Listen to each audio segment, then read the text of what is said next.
भगवत गीता के नाम कुछ पल हर सुबह शाम चैनल में यह नाम आवाज एक बार फिर आप सबों का स्वागत और अभिनंदन करती है। साथियों, आज चैत्र नवरात्रि के पावन शुभ अवसर पर आप सबों के बीच प्रस्तुत है भगवत गीता 8वें अध्याय का 17वां श्लोक।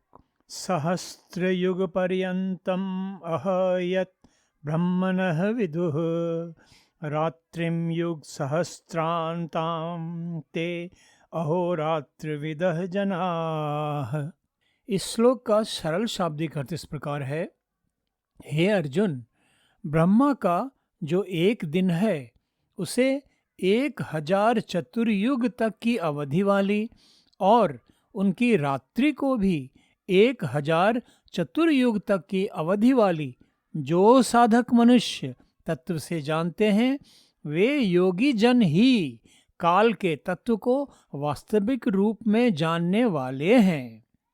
साथियों, आइए ब्रह्मा के एक दिन रात की अवधि को थोड़ा विस्तार से जानने समझने का प्रयास करते हैं। प्राचीन हिंदू काल गणना के अनुसार ब्रह्मा का एक दिन, जिसे कल्प के नाम से भी जाना जाता है, 4.32 अरब मानव वर्ष का होता है। ब्रह्मा की रात्रि की अवधि भी 4.32 अरब मानव वर्ष की ही होती है, जिसमें प्रलय के बाद सृष्टि लय हो जाती है। ब्रह्मा के एक दिन में 1000 महायुग चतुर्युगी अर्थात सतयुग, त्रेता युग, द्वापर युग तथा कलयुग होते हैं और इनमें सृष्टि के सृजन तथा विनाश का चक्र लगातार चलता रहता है। तो इस प्रकार हम पाते हैं कि भौतिक सृष्टि सीमित अवधि की होती है। ब्रह्मा का एक दिन कल्प कहलाता है। इसमें क्रमशः सतयुग, त्रेता, द्वापर तथा कलयुग के चक्र चलते रहते हैं। सतयुग की विशिष्टता होती है सद्गुण, सद्बुद्धि तथा सात्विकता प्रवृत्तियों का प्रभाव तथा अज्ञान एवं दुराचार का पूर्ण अभाव। सतयुग की अवधि 17,28,000 मानव वर्ष की होती है। सतयुग की समाप्ति के बाद त्रेता युग का प्रादुर्भाव होता है। इसकी अवधि 12,96,000 मानव वर्ष के बराबर होती है। त्रेता युग में मनुष्यों में दुराचार प्रवृत्ति का उदय आरंभ हो जाता है। त्रेता के बाद द्वापर युग की शुरुआत होती है। द्वापर युग में सद्गुणों तथा सात्विकता की प्रवृत्तियों का तेजी से ह्रास होने लगता है तथा दुराचार प्रवृत्ति विकसित होने लगती है। द्वापर युग की अवधि 8,64,000 मानव वर्ष के बराबर होती है और इसके बाद आता है चतुर्युगी का अंतिम युग कलियुग, जिसमें कलह, अज्ञान, अधर्म तथा दुराचार की प्रवृत्तियां पूरी तरह प्रभावी हो जाती हैं। कलयुग की अवधि 4,32,000 मानव वर्ष के बराबर होती है। वर्तमान समय में कलयुग की कुल अवधि के 5,000 वर्ष बीत चुके हैं। कलयुग में दुराचार इस सीमा तक बढ़ जाता है कि कलयुग के अंत में परमात्मा स्वयं कल्कि अवतार के रूप में प्रकट होते हैं, अधर्मियों का नाश करते हैं, धर्मियों की रक्षा करते हैं तथा दूसरे सतयुग का आरंभ करते हैं। इस प्रकार सतयुग, त्रेता युग, द्वापर युग तथा कलयुग का यह चतुर्युगी चक्र अनवरत चलता रहता है। इस प्रकार चक्र रूप में चलते इन 4 युगों के 1000 बार बीत जाने पर ब्रह्मा का एक दिन पूरा हो जाता है और उनकी रात्रि का आरंभ होता है। उनकी रात्रि की अवधि भी उनके दिन के ही बराबर है। ब्रह्मा की जीवन अवधि ऊपर बताई गई 100 वर्षों की होती है, जिसके बाद ब्रह्मा का अस्तित्व भी लय हो जाता है। तो इस प्रकार की गणना से हम जगजीवों को लग सकता है कि ब्रह्मा तो अंतहीन अवधि तक अस्तित्व में रहते हैं, किंतु सृष्टि रचयिता के खेल में यह अवधि जैसे पलक झपकते ही बीत जाती है।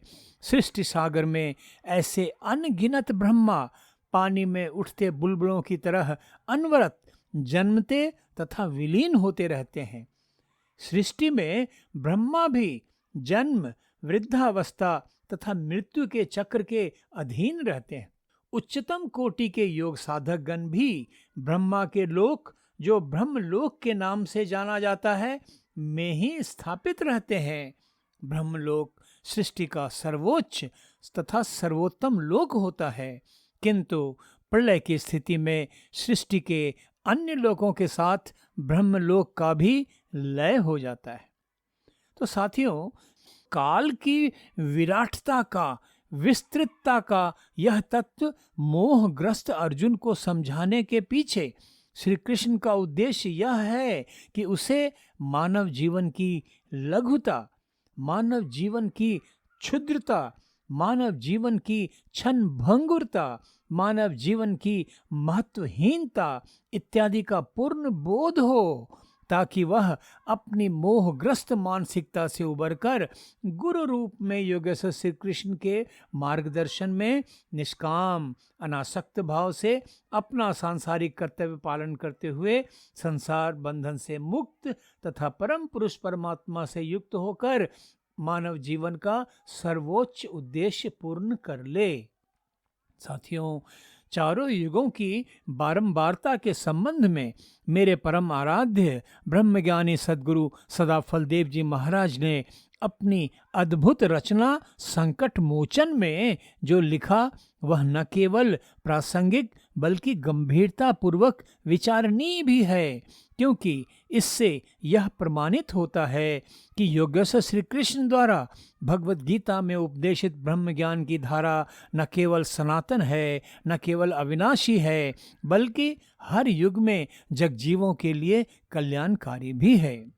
तो संकट मोचन में मेरे परम आराध्य सद्गुरु सदाफल देव जी महाराज लिखते हैं, अमित बार जग रचना होई, अमित सृष्टि परलय भय सोई, अमित कल्प कल्पांतर आवे, मनवंतर बहु आय जनावे, अमित बार युग चारों बीते, द्यौ पृथ्वी रवि शशि गए छीते, ब्रह्मा अमित बार तन धारा, विष्णु अमित तन जगत पधारे, अमित बार शिव जन्मे आई, तेरे देवा बहु जन्म नशाई, राम कृष्ण बहु प्रगटे आए, अमित निरंजन होय जाए, बकदल्लभ आदिक ऋषि जेते, मृत्युंजय परलय रह केते, गुरुवर लीला सब कर देखा, जन्म विनाश सबन कर पेखा, अजर अमर अविनाशी देवा, अज अद्वैत अनामय भेवा, अमित सृष्टि पर लय गए, लीला विविध प्रकार, सतत एक सम रहत हो, गुरुवर देव हमार।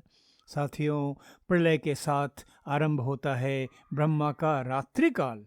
तो प्रलय की स्थिति का वर्णन करते हुए सद्गुरु सदाफल देव जी महाराज संकट मोचन में लिखते हैं, लयकारी तव शक्ति अपारा, जा से नष्ट होए संसारा, क्षिति परमाणु हल्का होई, वायु वेग नभ उड़त सोई, ग्रह माला टूटे पल माही, प्रलय भयंकर रूप समाही, कारज कारण तत्व विलीना, रह परमाणु तत्व अभिना, अक्षर श्वास अंत मुख होई, रचना सृष्टि रहे नहीं कोई, आप रह पुरुष अकेला, शब्द अखंड अनंत अमेला, तव गुण कर्म असीम अनंता, मह अद्वैत सेत श्रुति संता, प्रभु ईक्षण यह नाटक होई, जन कह महाविपदा सोई, हे प्रभु माया वेगी हटाओ, शांति सुखद शुभ मार्ग लाओ।